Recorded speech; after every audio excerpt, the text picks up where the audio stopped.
दोस्तों अपने पहले ही ओवर में विकेट लेने वाला शाहीन अफरीदी आखिर हीरो से जीरो कैसे बन गया? क्यों 2 बार पीएसएल जीतने वाले शाहीन अफरीदी को आज पाकिस्तान की कप्तानी से हटा दिया गया है? क्या इसके पीछे बाबर आजम का हाथ है या पीसीबी ने कोई साजिश खेली है या शाहीन अफरीदी का अपना कोई कसूर है? बाबर आजम को पाकिस्तान क्रिकेट बोर्ड की जानिब से कौमी टीम का कप्तान एक बार फिर बनाने का फैसला कर लिया गया। पीसीबी की नई इंतजामिया ने कप्तान बदलने का फैसला कर लिया है। मैं हमेशा से मेरी कोशिश है कि शाहीन को मैं साइड पे रखूं कप्तानी से। दोस्तों सबसे पहले पाकिस्तानी अंडर 19 टीम में छा जाने वाला शाहीन अफरीदी 2018 में लाहौर कलंदर्स में पिक कर लिए गए थे। इसके बाद पाकिस्तानी टीम के लिए 2018 में डेब्यू करने वाले शाहीन अफरीदी ने अपनी बॉलिंग की धूम मचा दी थी।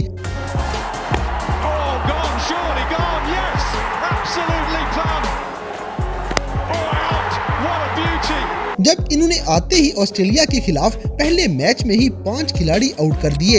ये इस अफरीदी का पहला जलवा था जिसने पूरी दुनिया को हैरान कर दिया कि पाकिस्तान के पास एक डेडलीस्ट बॉलर आ चुका है। लेकिन आज इस डेडलीस्ट बॉलर को किसी की नजर लग गई है। दोस्तों शाहीन अफरीदी के डेब्यू के बाद इनकी नजर T20 और वनडे क्रिकेट पे रहने लगी और 2018 में ही इनको पाकिस्तानी T20 टीम में भी शामिल कर लिया गया। दोस्तों अगले साल 2019 में इंग्लैंड के अंदर वनडे वर्ल्ड कप आ जाता है और शाहीन की परवाज इस वर्ल्ड कप में भी ऊंची उड़ती रही क्योंकि इन्होंने सिर्फ 5 मैचों में 16 विकेटें लेके दुनिया को हैरान कर दिया। सिर्फ यही नहीं बल्कि आईसीसी भी शाहीन की फैन हो गई क्योंकि अफरीदी ने बांग्लादेश के खिलाफ खतरनाक बॉलिंग करते हुए 35 स्कोरों के बदले 6 खिलाड़ी आउट किए थे। बस इस दिन के बाद दुनिया के बड़े बड़े लेजेंड्स शाहीन के फैन हो गए। खैबर पख्तूनख्वा के छोटे से कबीले में रहने वाला ये लड़का अपनी ऊंची परवाज उड़ने लगा और चलते चलते ये पाकिस्तान का हीरो बन जाता है। दोस्तों इस सब के बीच ही शाहीन अफरीदी की शादी हो गई और इनके निकाह में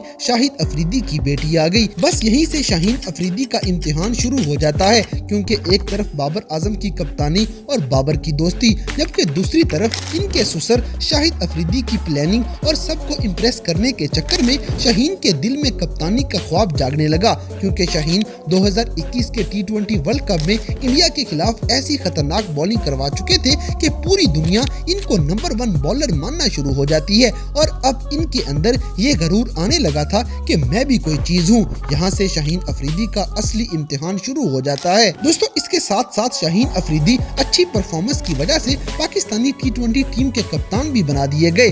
अब शाहीन में एटीट्यूड तो आना नेचुरल बात है क्योंकि इन्होंने 2022 में पहली बार लाहौर कलंदर्स जैसी बदकिस्मत टीम को भी पीएसएल का टाइटल जितवा दिया था। शाहीन ने लाहौर का कप्तान बनते ही एक बार नहीं बल्कि लगातार 2 साल अपनी टीम को पीएसएल के टाइटल जितवा दिए। अब शाहीन किसी के काबू नहीं आने वाले थे और अपने पांव पे कुल्हाड़ी खुद ही मारने वाले थे। दोस्तों इसके अलावा 2021 में शाहीन अफरीदी ने 36 मैच खेलते हुए 78 विकेटें हासिल की थी और इसीलिए जनवरी 2022 में आईसीसी शाहीन अफरीदी को ICC cricketer of the year का टाइटल दे देती है। इसके अलावा भी शाहीन अफरीदी के रिकॉर्डों की एक लंबी लाइन है, जैसे सबसे तेज तरीन 100 विकेटें लेने वाले पाकिस्तानी बॉलर यही हैं और ये सबसे पहले ऐसे पाकिस्तानी हैं जिनको 2021 में सर गारफील्ड सोबर्स ट्रॉफी भी मिल चुकी है। शाहीन अफरीदी पूरी दुनिया के सबसे खतरनाक बॉलर होते हुए फिर अचानक नीचे क्यों गिरने लग पड़े हैं? दोस्तों शाहीन अफरीदी के जवाल की 2-3 बड़ी वजूहात हैं। एक सबसे बड़ी कि इन्होंने लालच करते हुए अपनी कप्तानी के लिए दोस्ती छोड़ दी और बाबर आजम के बाद कप्तानी के लिए जदोजहद करने लगे।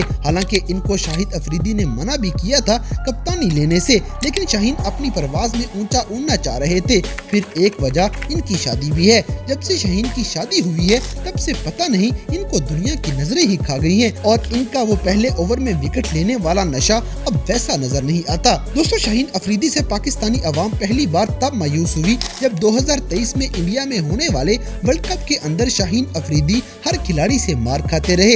यहीं से इनका जवाल शुरू हो गया था, लेकिन इसके बावजूद बाबर आजम के खिलाफ ऐसी कैंपेन चलाई गई कि बाबर को कप्तानी से रिजाइन करना पड़ जाता है और उनकी जगह लेने के लिए शाहीन अफरीदी मैदान में आ जाते हैं। लिहाजा जनवरी 2024 में शाहीन अफरीदी पाकिस्तानी T20 टीम के कप्तान बना दिए गए और न्यूजीलैंड के खिलाफ 5 T20 मैच इनकी कप्तानी में जनवरी में खेले गए। बदकिस्मती से पाकिस्तान 5 में से 4 मैच हार जाता है, यानी शाहीन इंटरनेशनली एक बार फिर से नाकाम हो जाते हैं। इसके बाद अगले ही महीने फरवरी में पीएसएल स्टार्ट हो गया और लाहौर कलंदर्स की टीम अपनी अपना टाइटल डिफेंड करने में नाकाम हो गई। सिर्फ यही नहीं बल्कि लाहौर कलंदर्स शाहीन की कप्तानी में 10 में से 9 मैच हार जाती है और पूरे PSL में शाहीन की बॉलिंग 0 के बराबर नजर आती रही। दोस्तों, शादी के बाद सिर्फ कप्तानी के चक्कर में शाहीन अफरीदी ने अपना वो जलवा ही खत्म कर लिया है जो पहले ओवर में ही आवाम को देखने के लिए मिला करता था। अब इनकी बॉलिंग में वो बात नहीं रही, इसीलिए तो पाकिस्तान को मजबूरन मोहम्मद आमिर को वापस बुलाना पड़ा है। हालांकि वो इंटरनेशनल क्रिकेट से रिटायरमेंट ले चुके थे क्योंकि शाहीन अब मुसलसल नाकाम हो रहे थे क्योंकि इनका ध्यान परफॉर्मेंस से ज्यादा अपनी कप्तानी पे हो चुका था और अब इनको कप्तानी से हटा के बाबर आजम को वापस बुला लिया गया है। यानी कप्तानी के लिए इनकी सारी प्लानिंग, सारी खुशियां अधूरी रह गई हैं। लेकिन दोस्तों, यहाँ जो एक मजे की बात है कि शाहिद अफरीदी जो शाहीन की कप्तानी के खिलाफ नजर आते थे, तो जैसे ही शाहीन से कप्तानी छीनी गई तो सबसे ज्यादा मसला भी शाहिद भाई को है। बहरहाल जो भी है, इनके सबके बीच शाहीन अपनी परफॉर्मेंस से बाहर हो चुके हैं और PCB ने ज्यादती करते हुए सिर्फ एक सीरीज के बाद ही इनसे कप्तानी वापस भी। दोस्तों, शाहीन अफरीदी के जवाल के पीछे PCB का हिस्सा भी शामिल है क्योंकि ज़का अशरफ के होते हुए शाहीन की कप्तानी से कोई मसला नहीं था। लेकिन जब से 6 फरवरी 2024 में मोहसिन नकवी PCB के चेयरमैन बन गए हैं, तब से बाबर आजम की उम्मीदें जाग चुकी थी और नकवी ने आते ही शाहीन से कप्तानी वापस छीन ली है। यानी कि शाहीन की कप्तानी छीन जाने के पीछे एक बड़ा हाथ मोहसिन नकवी साहब का भी है। दोस्तों, सिर्फ कप्तानी छीनी जानी अपने जगह, लेकिन उल्टा PCB की तरफ से एक झूठ भी बोला गया है। शाहीन अफरीदी का कोल में ट्रेनिंग कर रहे थे, जबकि PCB ने पीछे से झूठ बोलते हुए ये स्टेटमेंट जारी कर दी कि शाहीन अफरीदी बाबर को दोबारा कप्तानी मिलने पे राजी हैं और इन्होंने अपनी स्टेटमेंट में बोला हुआ था कि बाबर का साथ देना मेरी ड्यूटी है और मैं हमेशा देता रहूंगा। लेकिन जैसे ही ये बात शाहीन को पता चली, उन्होंने फौरन मीडिया पे आवाज उठाई कि ये सरासर झूठ है, मैंने ऐसी कोई स्टेटमेंट नहीं दी। इस वजाहत ने सोशल मीडिया पे हलचल मचा दी कि PCB इतनी गंदी हरकत भी कर सकती है। फिर शाहीन अफरीदी ने अपने इंस्टाग्राम पे बड़ी गुस्से वाली एक पोस्ट लगाई। इस पोस्ट के बाद मोहसिन नकवी का कोल ट्रेनिंग सेंटर खुद चले गए, जाके शाहीन को ठंडा किया और उल्टा शाहीन को सजा देते हुए न्यूजीलैंड के खिलाफ अगली सीरीज में इनको मैचों से बाहर कर दिया गया है।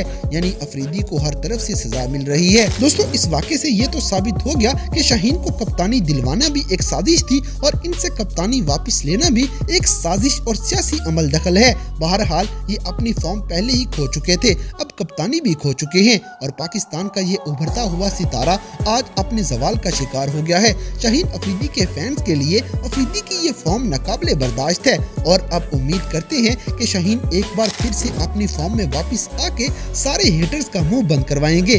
शाहीन के सारे फैंस कमेंट्स में इंशाल्लाह लाजमी बोल दें। तो गाइस, आपके ख्याल में शाहीन अफरीदी से कप्तानी छीनी जाना क्या एक सही अमल है या गलत? इस बात से हमें कमेंट बॉक्स में आगाह करें और अगर ये वीडियो पसंद आई है तो लाइक करें, शेयर करें और हमारे चैनल टॉपिक्स TV को सब्सक्राइब करना ना भूलें।